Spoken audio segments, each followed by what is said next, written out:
Hi అండి, అందరూ ఎలా ఉన్నారు? మా బాబుకి వ్యాక్సిన్ వేయించామండి. మా బాబు వ్యాక్సిన్ వేస్తుంటే ఎంత ఏడ్చాడో పాపం. నాకు కూడా కన్నీళ్ళు వచ్చేసాయండి. అంతలా ఏడుస్తుంటే నేను చూడలేకపోయాను. మార్నింగ్ 10కి వేయించామండి. అది కూడా ఎడమ తోడ మీద వేశారు. హాస్పిటల్ నుంచి ఇంటికి వచ్చేంత వరకు ఏడుస్తూనే ఉన్నాడండి. తర్వాత పడుకున్నాడు పాపం. 12 వరకు అయితే బాగానే నిద్రపోయాడు. తర్వాత కాలు బరువు చేసిందేమో. నిద్రలో కాలు కదిలినప్పుడల్లా ఏడుస్తున్నాడు. అక్కడ డాక్టర్ ఏమో ఐస్ వాటర్లో కర్చీఫ్ తడిపి దాన్ని తొడ మీద పెట్టండి, కొంచెం తగ్గిపోద్ది ఈవినింగ్ వరకు అని చెప్పారు. మేము అలాగే చేసాము. నైట్ వరకు ఫ్రీ అయిందండి. చూడండి, నైటు 2 o'clock లేచి మా బాబు చేసిన అల్లరి అంతా ఇంత కాదు. చూడండి ఎలా నవ్వుతున్నాడో.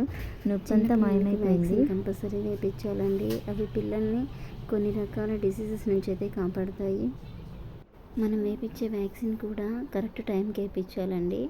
అస్సలు మిస్ చేయకండి. అది వాళ్ళ జీవితం అండి.